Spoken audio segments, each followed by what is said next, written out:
You got it? Okay. So he sends down the freaks and skates.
You were almost late.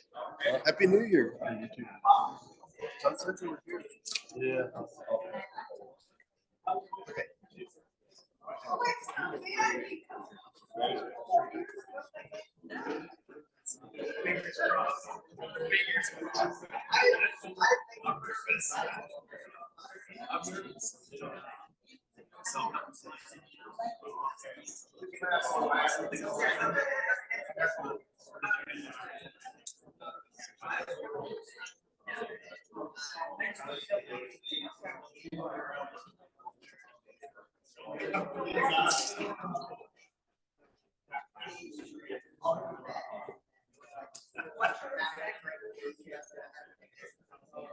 Okay, it's 7 o'clock. Everybody have something to drink? Snack?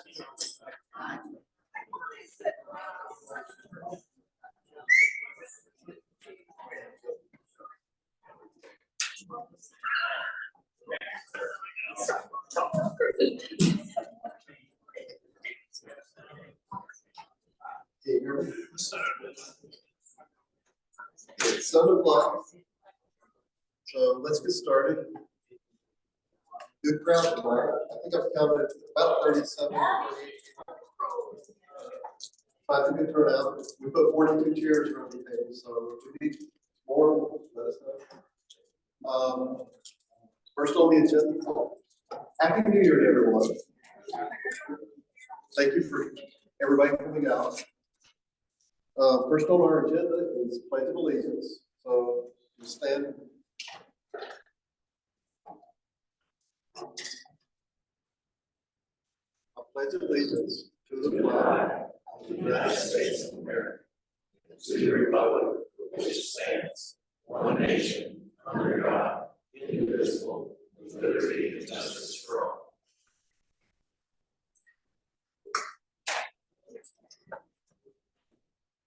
Thank you. See some new faces. Who else knew this is the first time here? Okay. What's your name? Ben. What area of the county?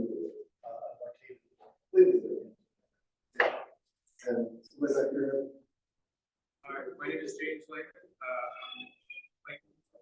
I'm very new to this. I have no experience. That's why we're here. I appreciate you coming. And My wife said she'd kill me if I call her out, so this is why.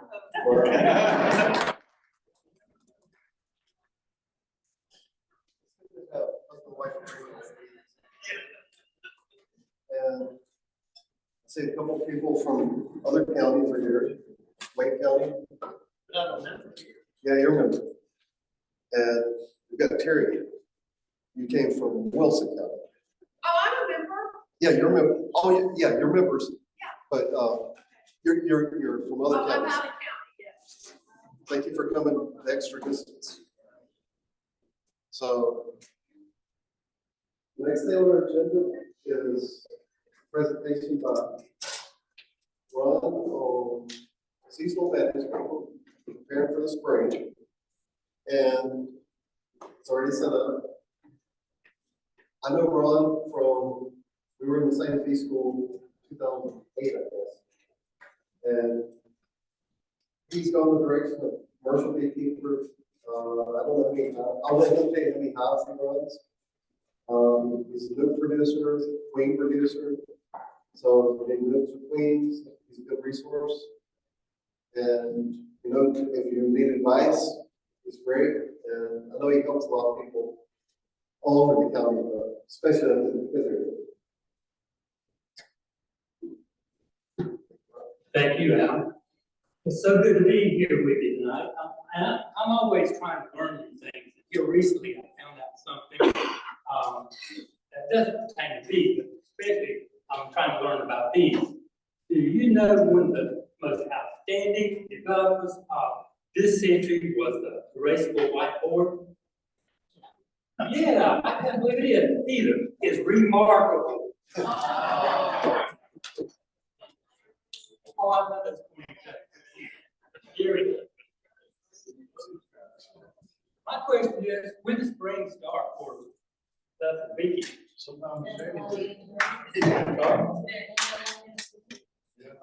Not for me. December 21st is when I start thinking about spring beginning and the bees starting to build up.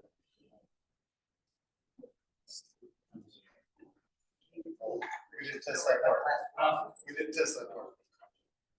Oh, I got to turn it on.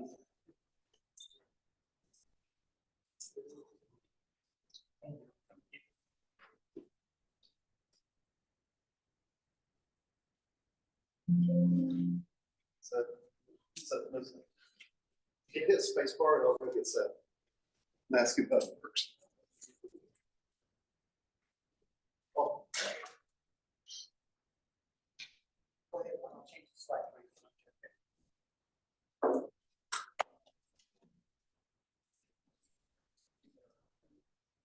But anyway, here in our growing zone, our bees began to think about building up for spring as the daylight begins to increase. So December 31st, December 21st is the equinox. So I start thinking about my spring build up. The red maple that as you ride down around the edge of those roads now, you're beginning to see those. You see bees bringing in different things.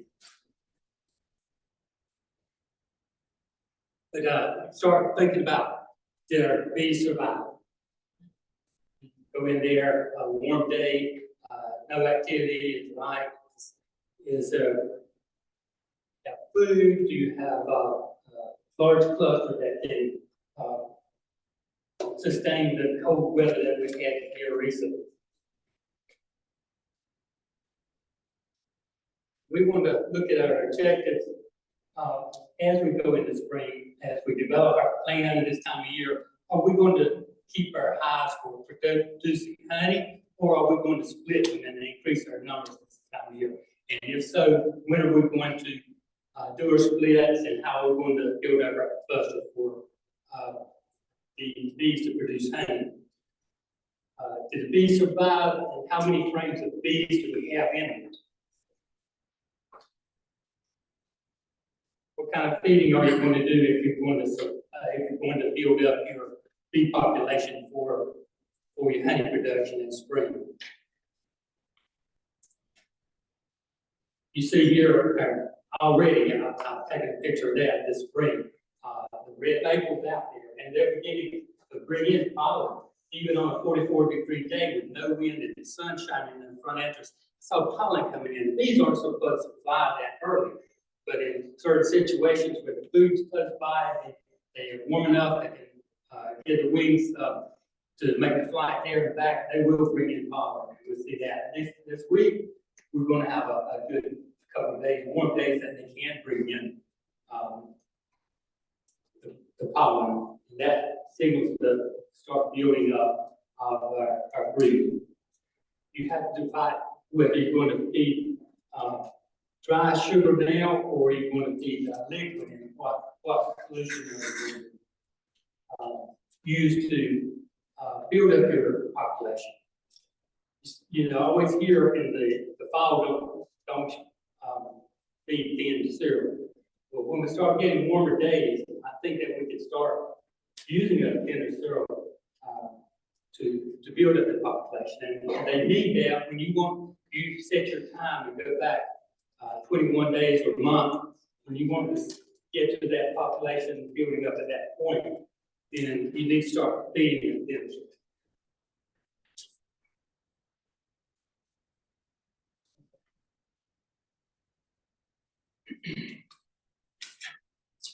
Things to look at with your eye. Are they in the sun? Are they getting sunlight in the front? I have some that turn to the northeast, some to the southeast, and the ones in the southeast will always fly fast, quicker during the day than the ones that are not. Do you have a lot of wind in your location? Do you have a windbreak? That causes them not to use as much honey during the winter time as if you get to not have a windbreak. Do you have neighbors in the area who have a lot of bees that will compete with yours to get the pollen and the nectar in the area, and also spread diseases?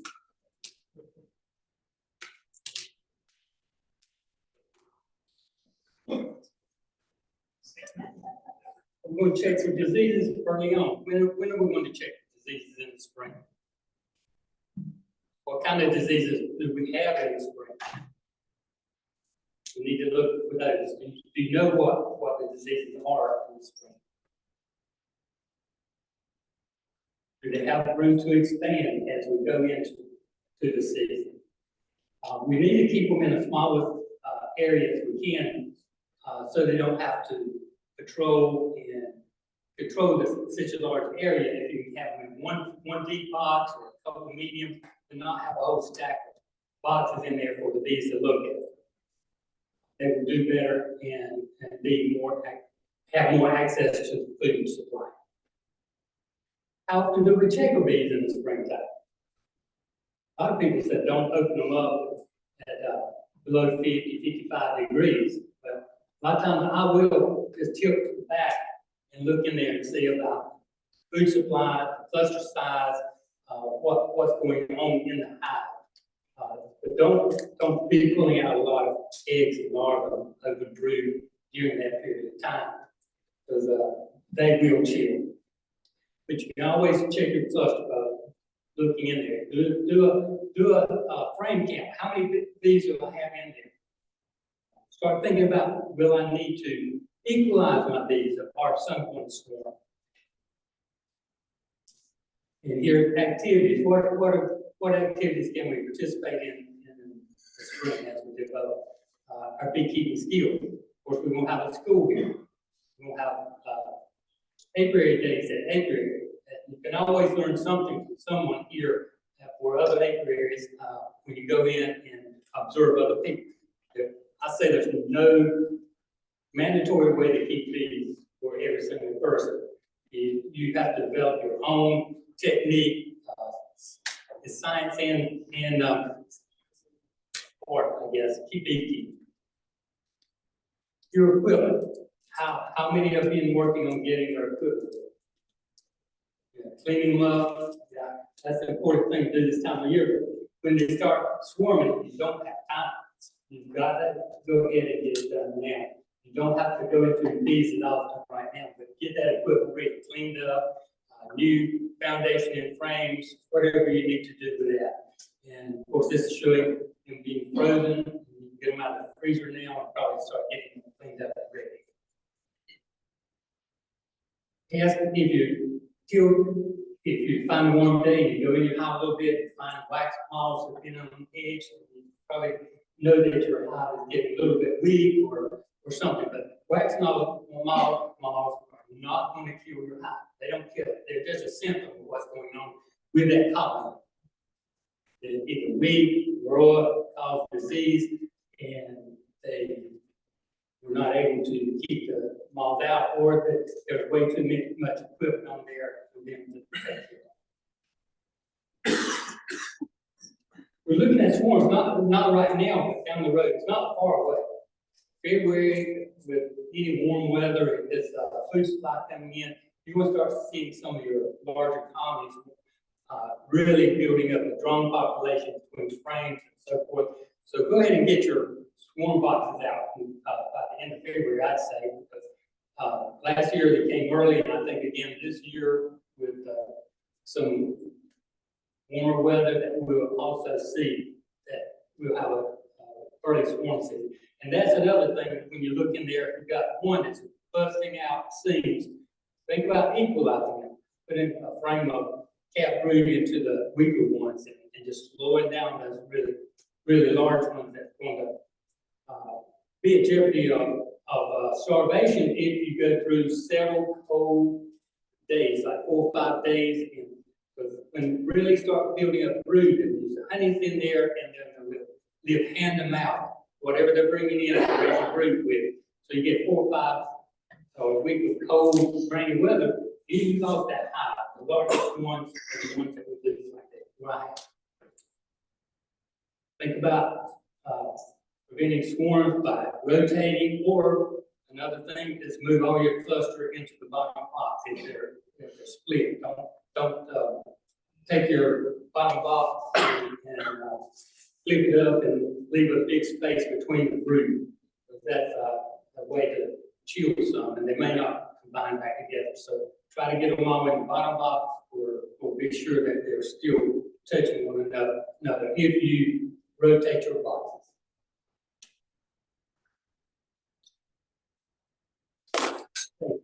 Swarm control, we need to get the supers off, and then start looking at when we can put some boxes back on for early honey coming in.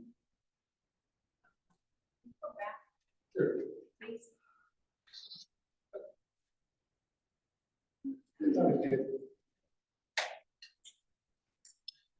Okay. Okay.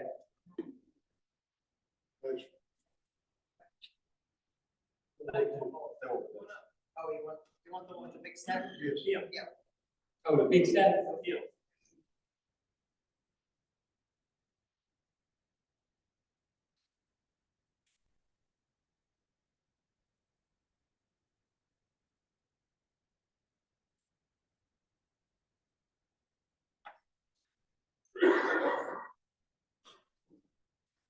How are you going to feed when you're developing your bee population? And do you want to build up so you have strong hives? This showed pollen patty or sugar patty to use to start building up. In my case, I want to start middle of February. I want to start building up my population. So I'll be putting on sugar patties, and then shortly after that, pollen patties, and giving them some liquid food to build up my population so I can get those nukes out to people who order them.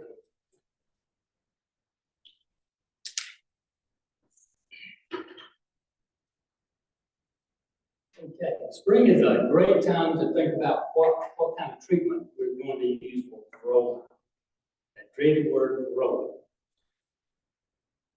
You want to come out of winter with as low a population of varroa as you can, because your bees are building up, and not so are the varroa. You get 1.5 to 2 varroa coming out each time that you get a cycle of bees. So if you have 1, and then next week you have 3, and the next week you have 6.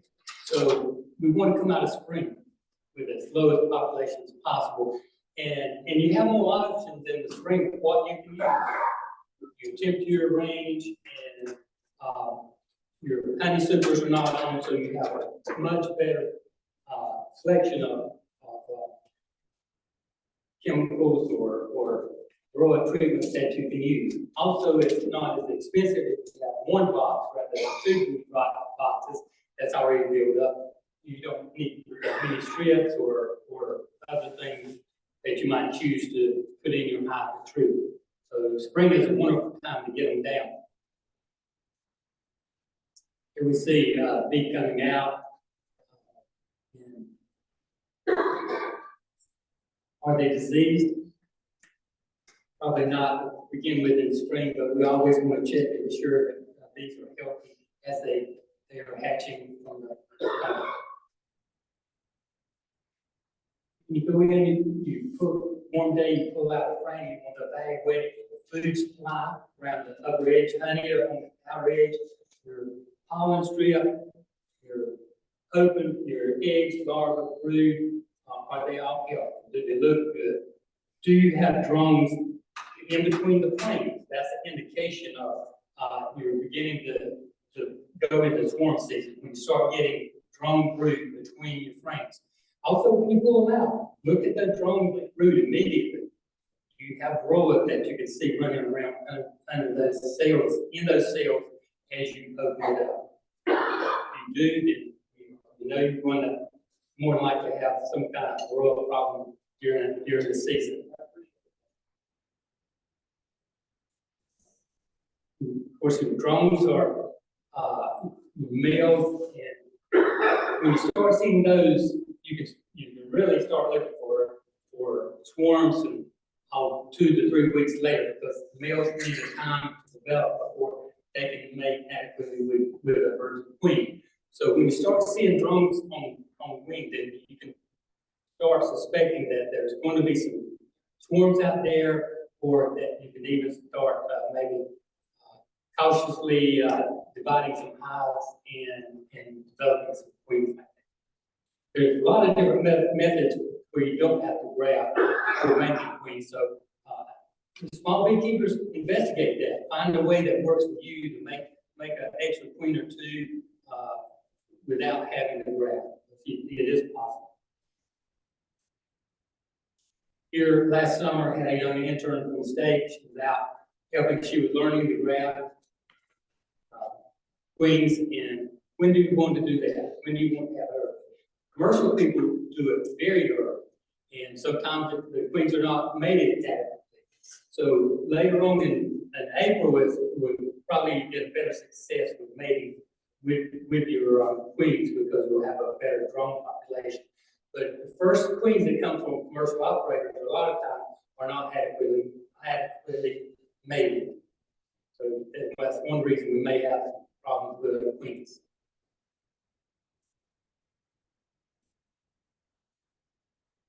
Got our equipment going, ready to go. We've got our swarm boxes up.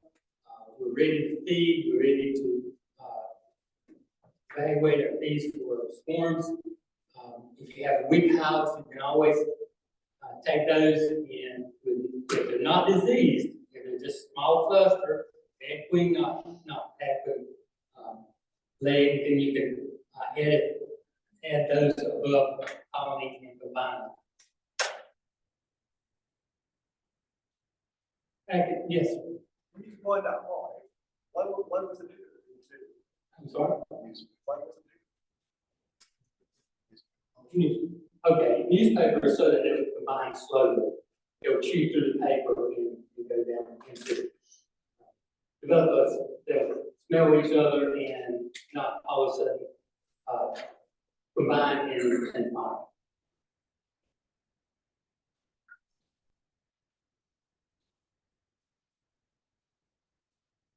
Okay, some of you will probably be ordering some packages from Al or other places.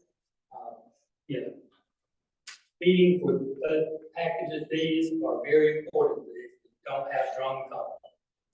Drone comb is very, very valuable to a beekeeper, because a lot less honey, sugar water, whatever is needed to develop that. But if you get those packages, feed until they get the brood box drone out.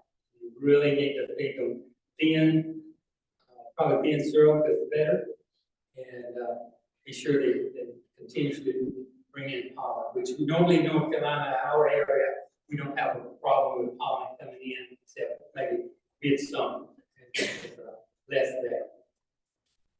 If you're going to buy nukes, of course, you're going to get drone comb, you're going to get bees, you're going to all stages. Whereas with a package, you get unrelated bees, unrelated queen. They've got the form a cohesive unit to start growing out comb and laying eggs and developing brood. And sometimes they don't accept the queen because of several reasons, but with Nuke, you do get a little head start in situations, but if you have some strong comb, you say have some food in there, and they are a unit, mother and her daughters.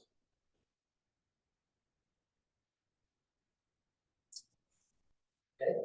Feeding again, there's things that spring and build up until you get to the point where you're going to accomplish what you want.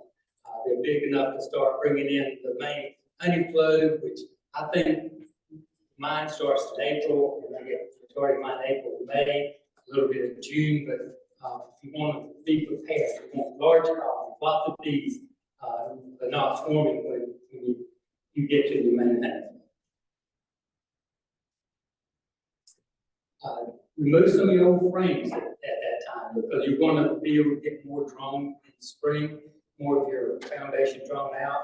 So if you have some old frames that are bad or damaged, go ahead and remove those and insert your foundations, either wood with wax or plastic foundation.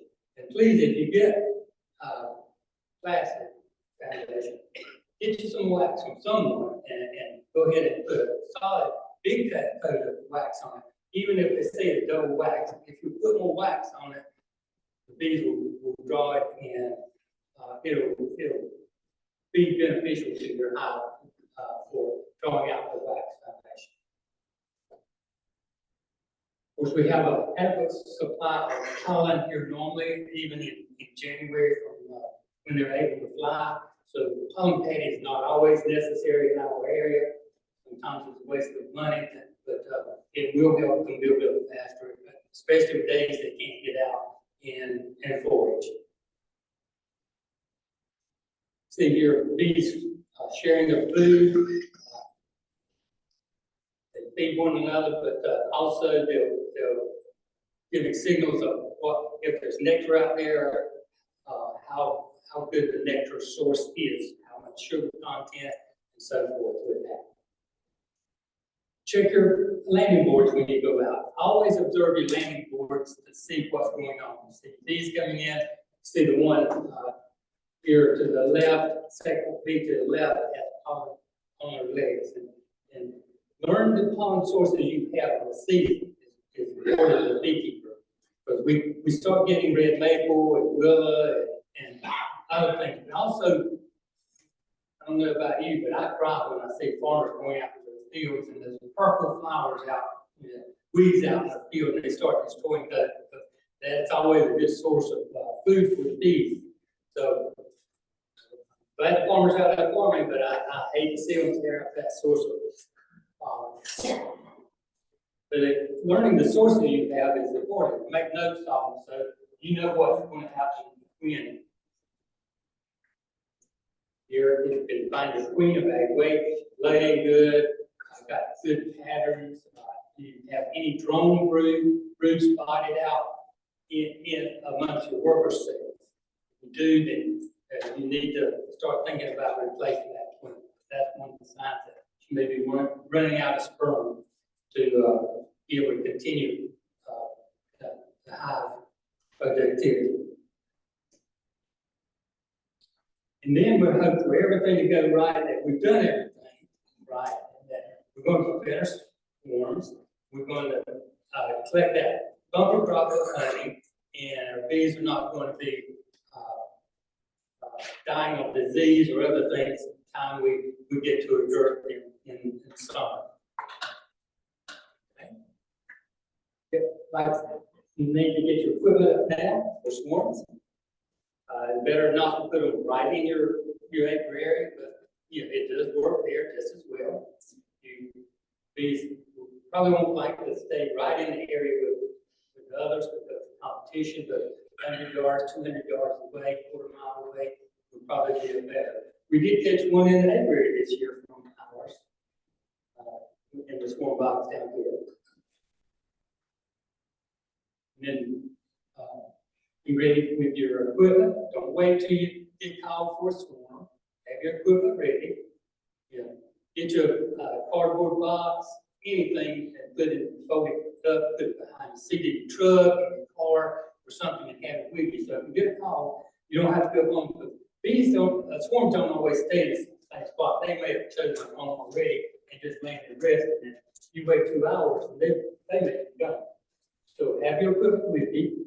You don't have to have frames, you don't have to have all this other stuff, but have a box that you can shape them and close them up, get them off. Then you can get them into a hive if you need to. Make do with what you have. If you don't have it, stop at a store and get a box. You can always do that as well. Queen colors for yearly, this is the international color scheme, so if you don't know this, this is indicate what year they were born. And I always try to remember, will you raise good bees? That's just the way I've heard it and try to remember that. I could never find a chart that would do that, but I can't remember that little thing. Gotcha. Super's ready to go, so the bees will build up and you're ready to start putting a box on. We build up our honey supers. How you want to super? You need to decide. You bottom super, top super. Do you have a frame foundation that you're going to use, or do you want to have to use foundation? Home or foundation. But anyway, any questions you have that I can answer, go ahead. Yes, sir. Is there a difference in building up your hive to split versus building up your hive? Like how you would put feed on there or anything like that? No, basically the same, but if everyone that goes for honey, you don't want to split it. Right. You don't want to split them in half. I found taking a new off is okay. I can still build them back up and continue to feed them, and they'll still make the honey crop if you start from March. April, May, and June is our. But you don't want to split them in half if you're going to make honey crop.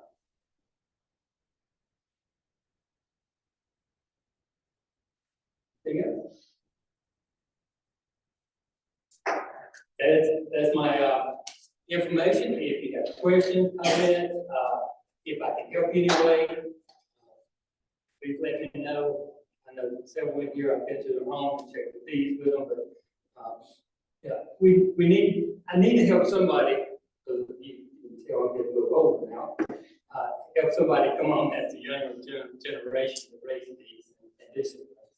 But I did stop moving bees for pollination. I did some pollination in Wilson for several years, but I don't want to move the bees anymore, so pretty much put them in one location, and that's where they're at. I'm trying to sell nukes and honey now and things like that. Thank you.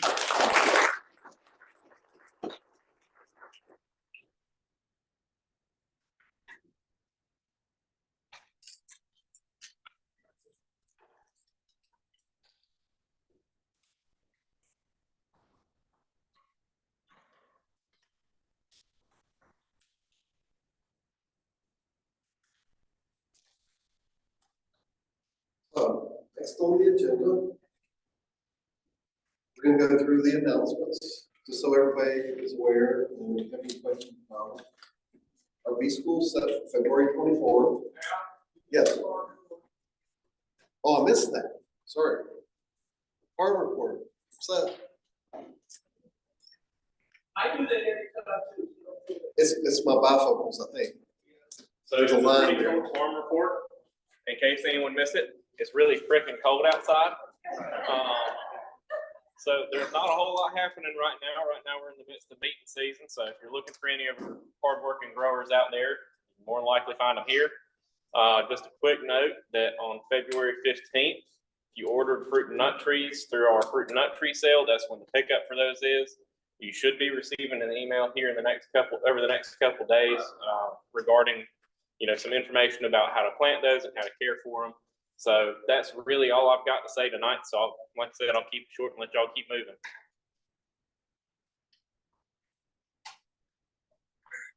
You mentioned the fruit. Oh, is that on the agenda? Yeah. Sorry. No, that's not part of my agenda, but hopefully you did order some. I ordered some in 2012. Everything's turned out great ever since then. And I even ordered another Japanese persimmon last year 23, and it's done great. Hope it usually bears in the third year. So, on our announcements, we have a bee school coming up February 24th.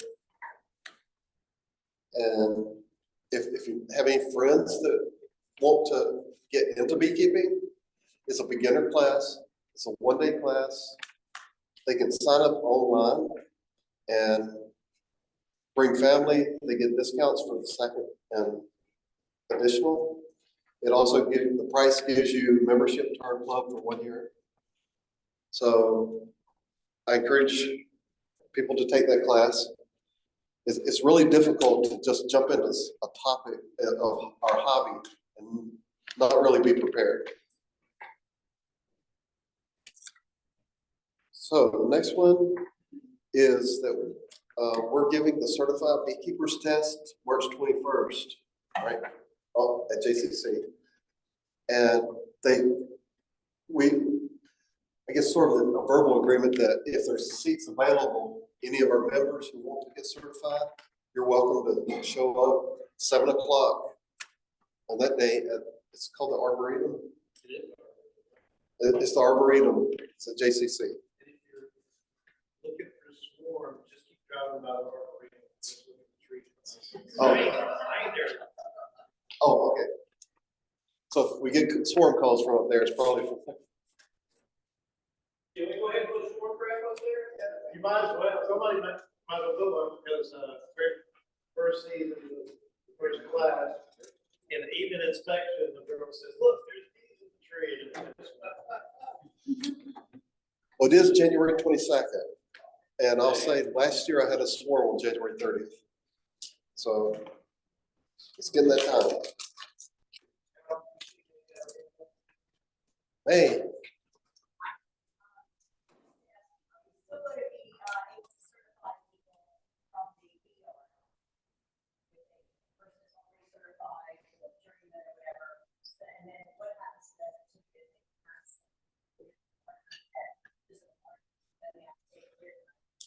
They need to take the rate first.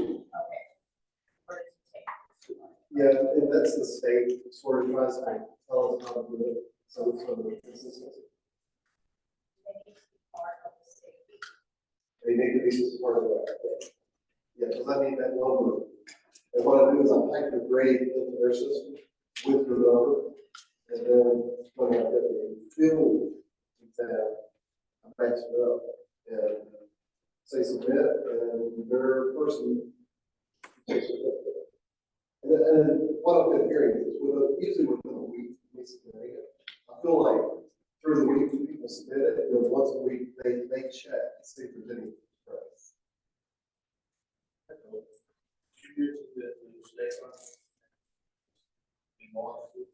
I got that.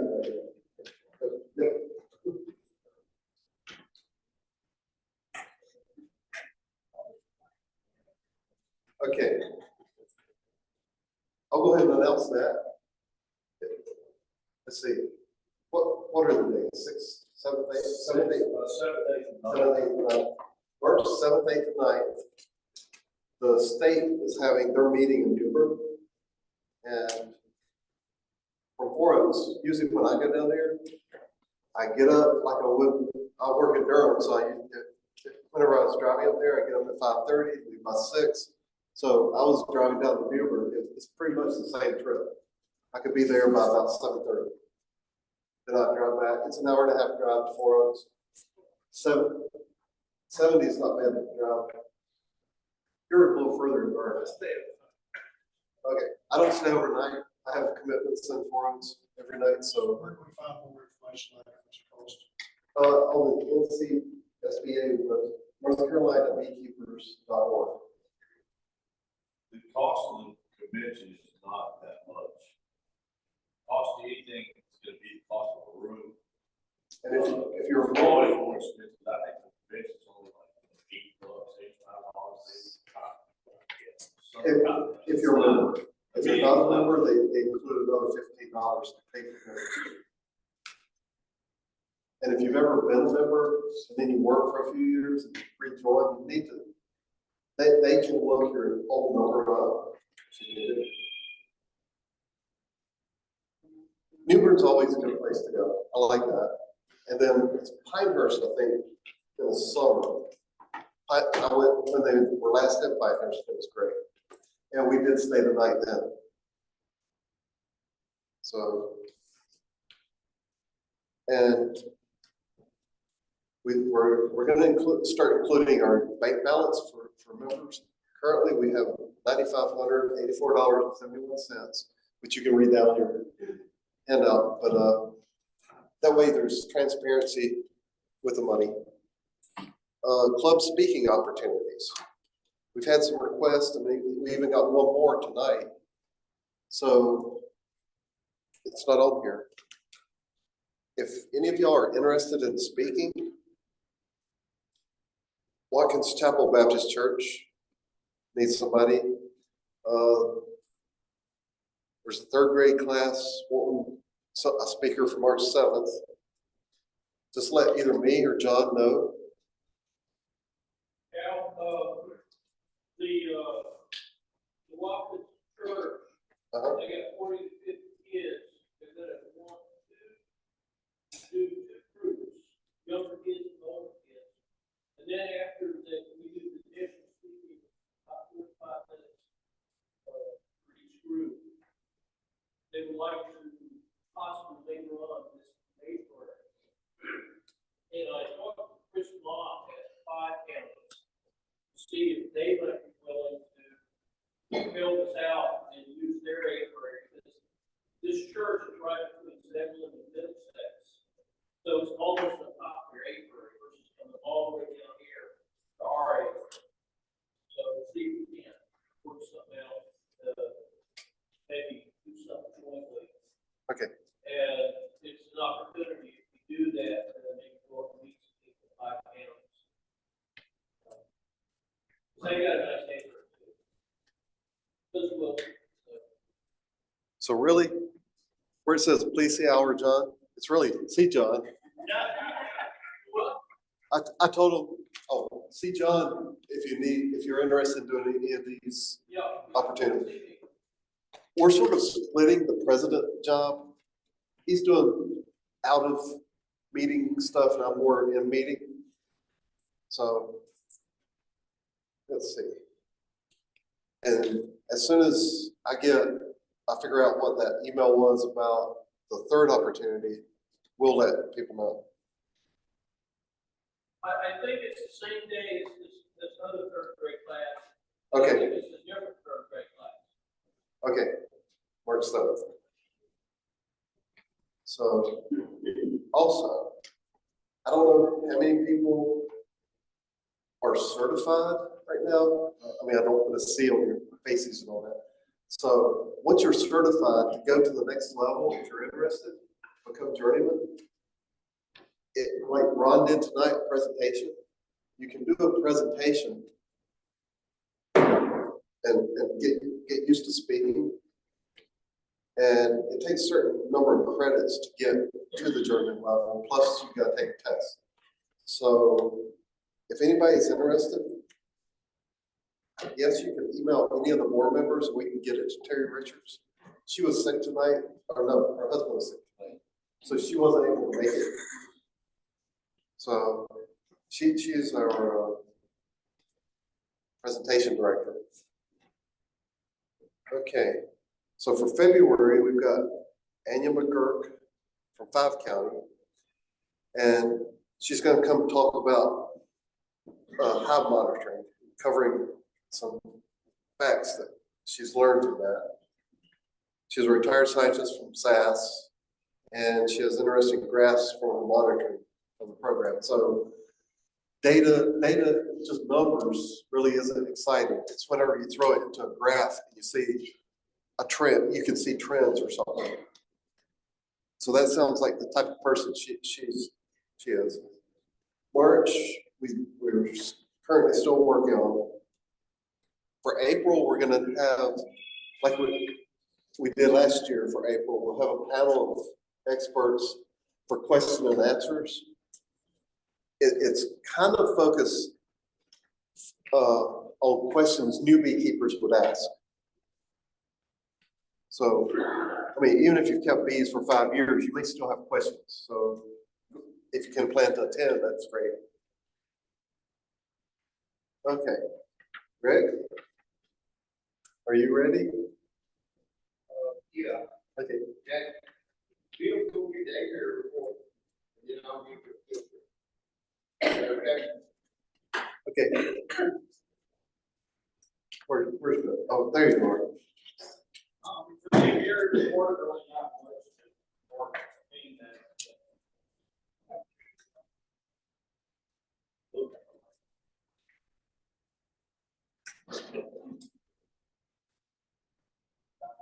Really not much to report for the area right now. The last one has been pretty cold, so we haven't been able to get into any hives, but in the beginning of December, we did the final oxalic acid treatment. Made sure that all the hives had sugar and weighed all the hives, and Rick was kind enough to go out this morning and weigh all the hives again. And there were only two of concern, number 6 and number 11. The weight's gone down a little bit, and there was no sign of activity, but it was 40 degrees, so we were able to go in and check them today. But other than that, all the hives have, I think, we're maintaining a good weight and still has signs of activity. And if the weather's good Thursday, we're going to try to get in and do a quick inspection.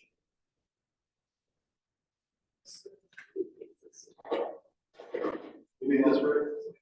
I will say, y'all can hear me out. Be loud. At Louisville, the North American Honeybee Expo, January 4th and 6th, it's a 2.5-day event put on by Cameron Reynolds out of Tennessee. It was large, I'm gonna tell you. They had 3,200 tickets available to sell. They sold them all. There were about 4,000 people there. The speakers, the vendors, the support staff. The vendor field, the folks selling, they had stuff from everybody, everywhere from new beekeepers, right on up to big industrial stuff, and in between, they had 92,000 square feet of vendor space.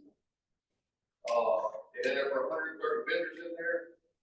They said all 50 states were represented, and every continent, with the exception of Antarctica, had somebody there. Met some really nice folks. Tried my hand for the first time at a tree show. That was not the one to do. There were 1,161 exhibits. So, 242 for the black jar contest alone. They only gave one first place for black jar. So as far as I'm concerned, I took second place. We had some very good speakers there. Dr. Larry Palmer, he talked about sustainable apiary. To be quite honest, what you just heard from Ron was very close to what he talked about. Keeping on top of things, planning ahead. Dr. Megan Maurer, she gave a good talk on drone home is gold. Why the importance of keeping calm, having all that available. One thing she said that I never don't know, I probably heard it, but she said never more than double your hives when you do splits in a year. Because if you do more than that, you're going to lose a lot of calm. And Dave Burns, Big Squad, a lot of folks might have seen him on YouTube. He had a good talk. One thing that he said that I took away from was a bee. It shortens the lifespan. It goes out, it goes connected, it brings it back to the hive. It never realizes the efforts of its work because that nectar is not honey when that bee dies. And as beekeepers, we need to be working together for the hive, for the future of beekeeping, keeping folks interested and helping those folks, even though we may not see our efforts in that time. Folks like Bob Beatty were there, Kevin Reynolds, Jeff Warcall, Mr. Ed. That fellow, he is full of life. He was all the time walking around laughing and joking. There was one new product, this Apis Ollis, they were out of France. Anybody familiar with the new trend of vaping instead of smoking cigarettes? They had a vaping smoke. Charge it up and put fluid in. A little bit expensive, but you don't have fire. There was another new product brought out, Simple Cone. That's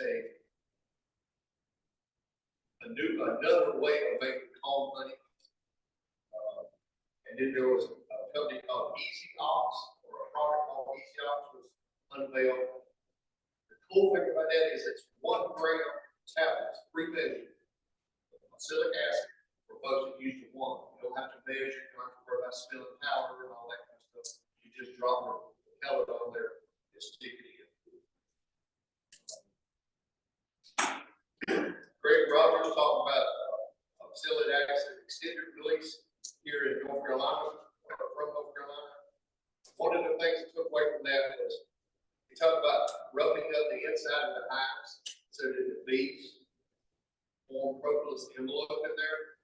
There was a company, I don't recall the name, that was actually selling hive bottoms rubbing.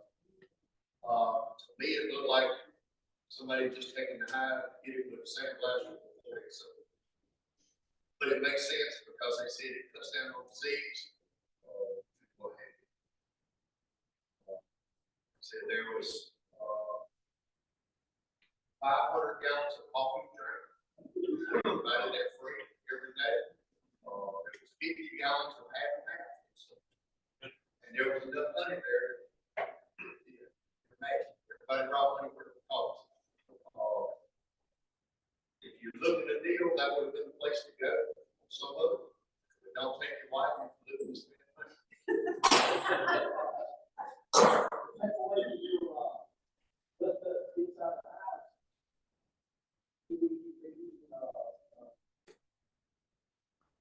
Let the kids out of the house. That could be done as well. But like I said, I was just looking at what, and they had a tree that they cut and opened up, and you could see the way the trees were up on the inside. The bees were fertilizing, and it created that envelope of antibacterial. Like I said, it may be something someone wants to try. It does. I mean, yes, I think. I said there was all kinds of new. You said the new product, UVO, unhealthy food odor. I saw it. I didn't. The line to listen to them was very long. They had 3 talks like in there going on at any one time. So you couldn't only attend one thing. They only had a certain number of chairs, so you couldn't even get in there. Sometimes it was standing room only. And so I did miss a lot of stuff. But one of the advantages of having another ticket is they're going to send me all of that stuff on video. And so we'll look through and see what we can find on that. Because I believe there was a talk on that as well, on that policy. There is a call for next year, it may be in Oklahoma, but I'm not sure.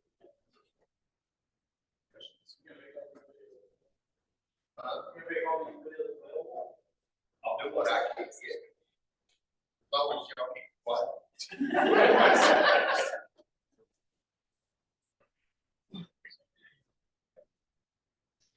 Thank you, Can I add to what he just said? If you don't, I really encourage everybody to go to these meetings around and about, because you'll meet people, you'll hear all kinds of things, you get to see things you wouldn't normally be able to hear. But there's other options too. And that was, yeah, on your 15-hour drive. 10. Well, like 10. Dr. Connor, Larry Connors, has been giving the same lecture. He gave it in Virginia in Farmville about a week or two ago on Saturday. $65 conference one day, including lunch and snacks in the morning and afternoon. So that's 2.5 hour drive from here. I did it one day, came back home that night. It was a good conference. So there's things outside that you can look around for. He's also talking in Columbia, end of February at the South Carolina Beekeepers Conference. That's a 4 hour drive from me from Raleigh. They had the Harvard, Virginia Beekeepers Conference. It was held in Farmville, Virginia. Yeah, it's gone, but they'll have it every year. That was the second one. He has come from your life many times. But I remember seeing it twice. yeah, and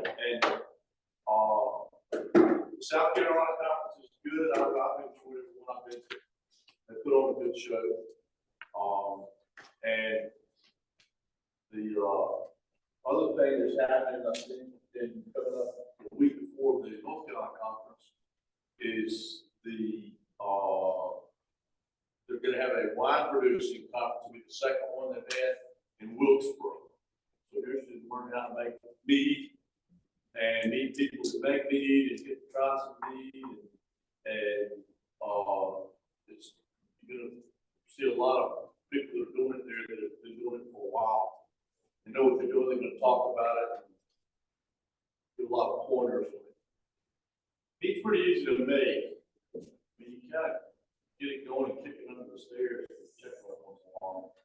But it's nice to share. We can sell it later, but we can share it. But anyway, You sell the bottle, whatever is in it. but it's available. There's a lot of things going on for the plant. And to look at, explore around. So, next topic is the Q&A. Did y'all read your Beekeepers Corner? It's on the back side of your agenda. Let me run through it right quick here, John.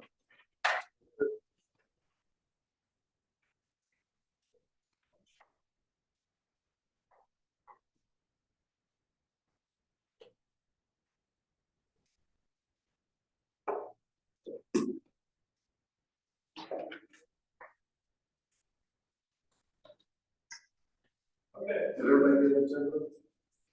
On the backside of the first page, Beekeepers Corner. As Ron said, this is the tough time of year where your bees either thrive or starve because of the temperatures. They can't get out and get pollen and get access to nectar, and they don't have enough stores or resources, or they can't get to it in the hot because of temperatures. That's when you're going to lose your bees. This is the tough time of year to keep an eye on for die-outs. Basically, spring has sprung. Red maples were blooming a week ago Saturday at 4 Oaks. So, they're working now. They're bringing in lots of pollen. They're raising brood, they're bringing in pollen. So, as far as they're concerned, we're in spring. Temperatures can be quite variable. You might be able to do a few oxalic acid treatments between now and the end of the month, but I really think it's past the point where it's going to be much good. Just the amount of brood that's coming on. Ron talked about hive inspection temperatures. If you have a die out or you've got dead bees blocking your entrance, then you got to go in and get it cleaned out fast, maybe with a towel over the brood area, so that you can, not chill the bees. How many people here have IPM boards? Okay. You realize that you can check for mites with your IPM boards right now. Clean the IPM board, oil it, stick it back in there, wait 72 hours to count your mites. 30 is the limit. Maybe that's an advantage with IPM boards in there. Get your package bees ordered, your nukes, your replacement queens. Queens are going to be hard to get until probably April Hey, get your wood equipment ordered. If you're going to the meeting in New Bern, a lot of the vendors will bring it to you there. Or you can go buy out.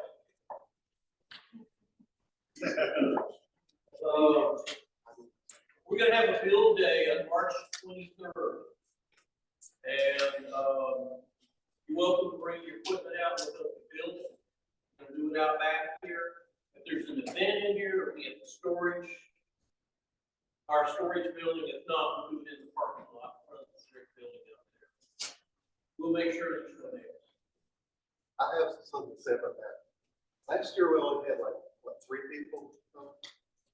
Please, if you have equipment you want to build, come on, it's good friend building exercise. And if the board approves it, we're inviting 5 counties to this too, and they're basically. So we get to meet some people, we get to help them. So,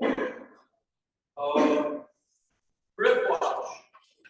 I'm going to do your hikes on Drift Watch so that everybody knows where your hives are, so that they're spraying pesticides, they're aware of it. I think, Rick, you renewed our clubs. Let's see.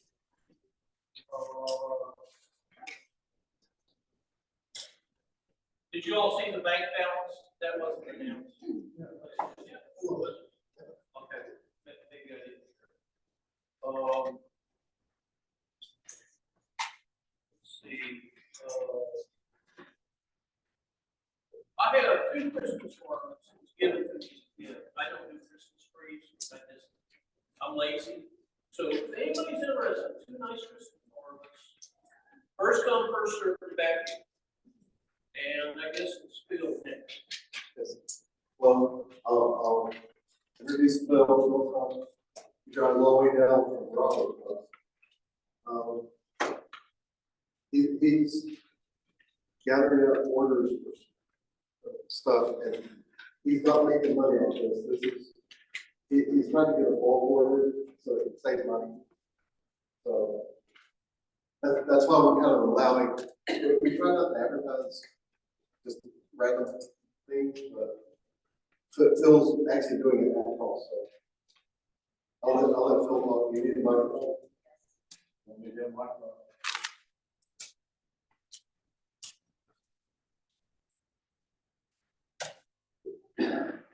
Well, I feel like Georgia Queen genetics are sort of ubiquitous in the Southeast, and truthfully, my opinion is that we're terribly inbred with a lot of queens that are in the area, and I've trying to make a concerted effort to bring in genetics from other areas to improve more bee population. If you're like me, I know I lose bees all the time to swarms, and so I'm sure a lot of the feral bees that we're catching have the same genetics as well how they came from. So I'm just doing my best to try and get different genetics in here. So what I'm doing is I've been trying different queens from different places. One queen that I've been very pleased with is a lady in Northern California. Her name is Jackie Parks Burris, and she produces a humongous queen. It's like golden yellow. You can spot it in my heartbeat. It doesn't need to be marked. It's a big queen, and I've had good results with hers. I've gotten good results locally from other producers like Ron, and another queen that I'm going to try this year is y'all are familiar with Randy Oliver, who has a business called Scientific Beekeeping. He's releasing queens for the first time this year, and Ray Oliveras in California and Hawaii is going to produce from his breeder queens. Going to produce daughter queens for sale this year for the first time. He's been on a chemical-free program with his bees, I think from about 2017. This will be the first release of queens that he has.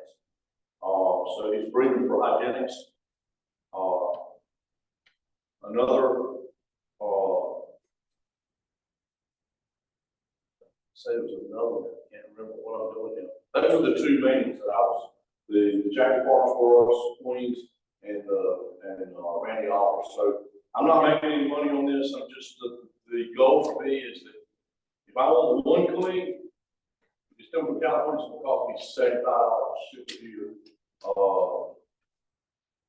overnight there. So if I get 26 people to buy one, then it ends up going down to like $1 or something like that. I mean, it's just ridiculous. The more queens we order, the less the shipping gets. And if I think we've got enough people potentially interested if, I'm gonna send something out here probably, tomorrow, that the cost of shipping, could be as little as $1 a queen.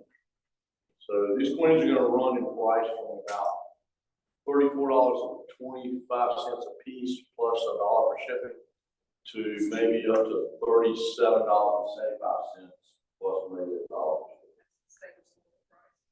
That's what I'm saying. And so I'm gonna probably have them delivered to my house in Raleigh.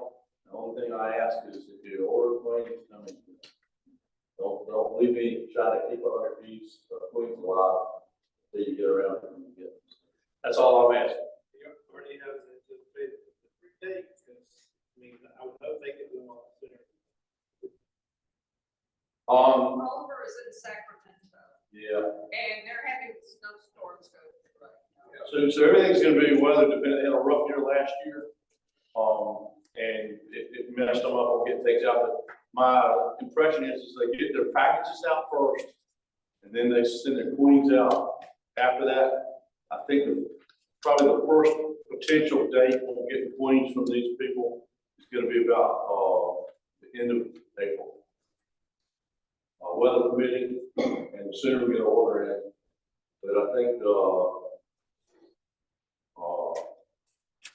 they've already got people put an order. Anyway, if you're interested, just get a hold of me. Thank you, Phil.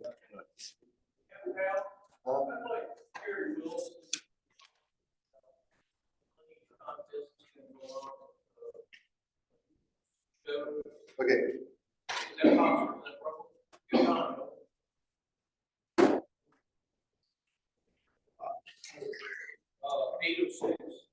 Oh, we're not playing now. So, here's some extra copies.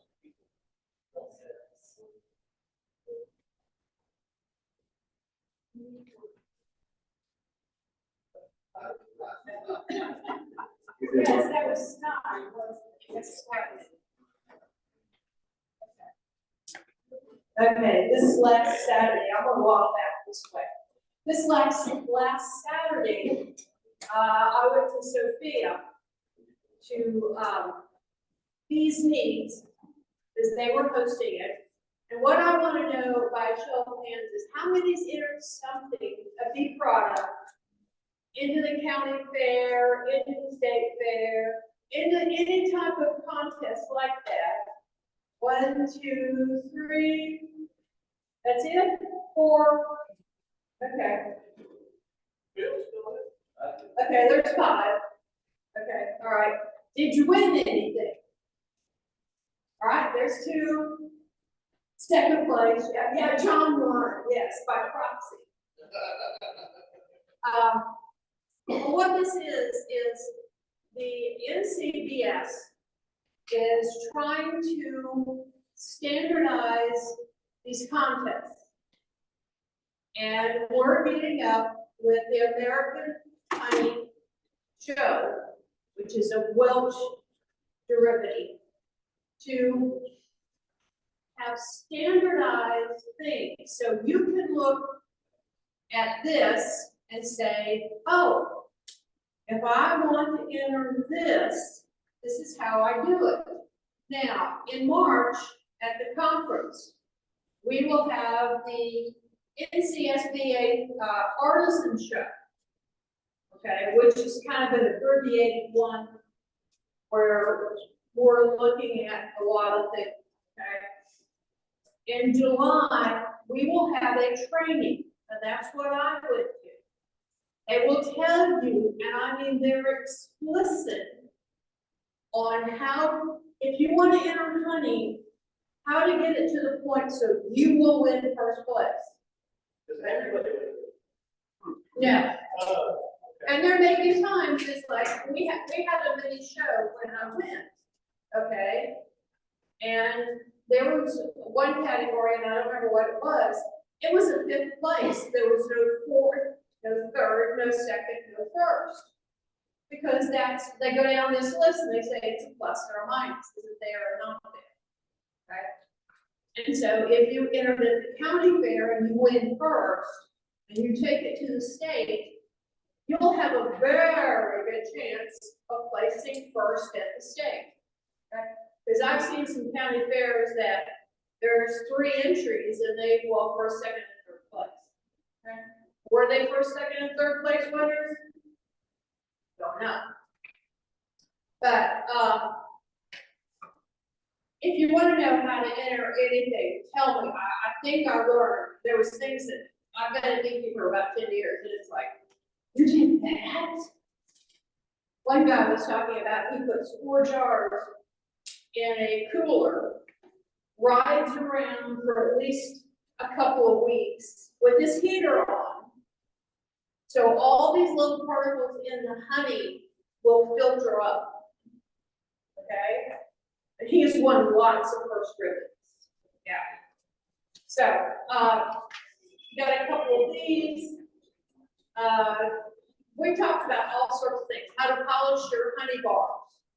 Okay, when you do a beeswax bar, how to polish it, how to weigh it, the other things that, you know, unless you're buddy with somebody that doesn't want a lot, you will have no idea. I mean, it blew me away.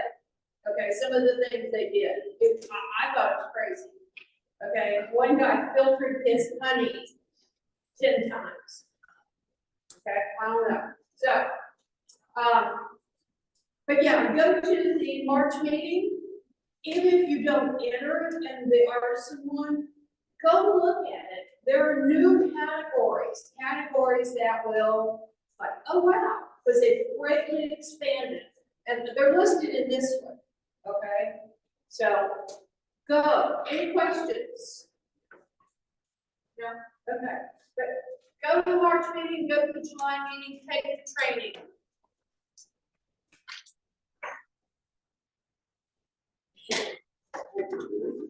Can I don't know if people realize who Gary is here, the president of Wilson County, he's also the regional director for the state.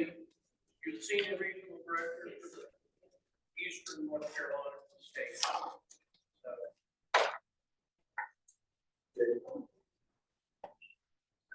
Chris reminded me of something I learned many years ago about judging. And I was looking at putting mead in the American Mead Makers Society. In their contest, let's say there's 1,000 entries, 250 of them could be first place because they don't compete against each other. It's almost like you're in a class. Many people can make 98 or make an A on the test. There were B's and C's. I'm not related, I really wish, I gotta understand, and I really wish that parent organization was like that. But you're not getting first, second, third, but that you're getting like gold medal level, Right. silver medal level. I think Monty does that. You can earn gold, silver, bronze, and there's not. So I know what you're asking there.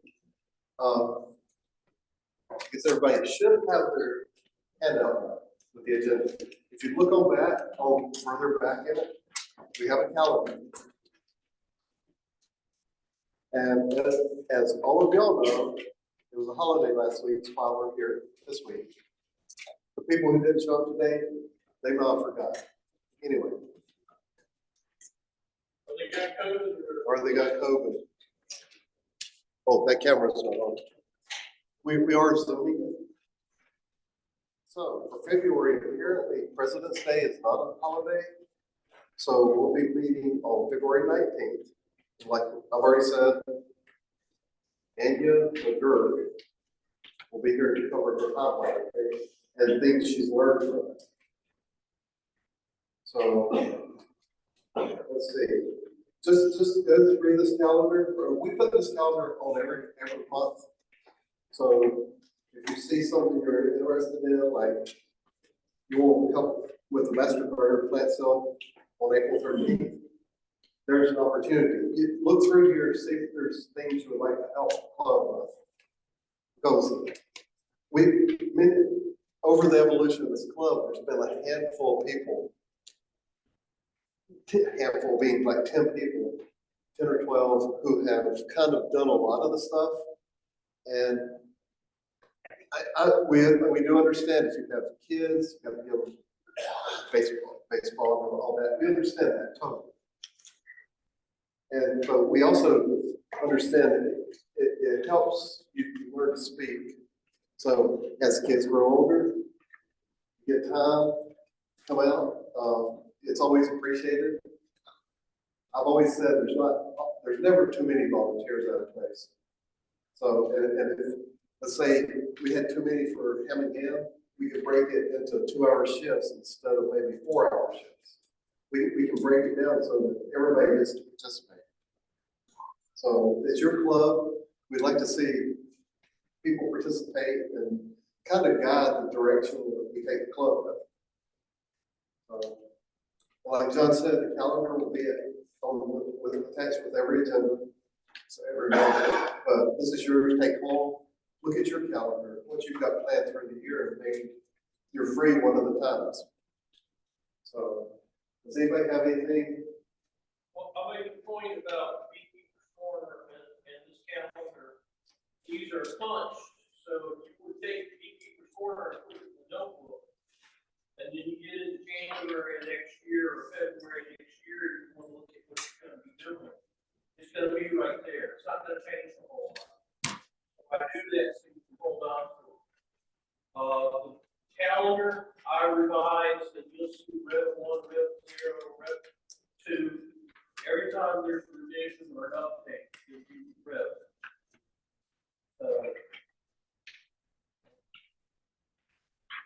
And does anybody want more information on the calendar? I mean, I get very little feedback from what I do, so I sometimes go unguided or misguided. Make the case. Everybody's happy with it? We get it to the media. I think you got one SPF in your email on Sunday. You know, So, Seth, do we need to put the tables up? Okay. So we need to put the tables up, but if that's everything, I'm gonna go ahead and adjourn the meeting. And people can help those who can, put the tables up, chairs. So we appreciate it. and any housekeeper, see something, trash, Thank you.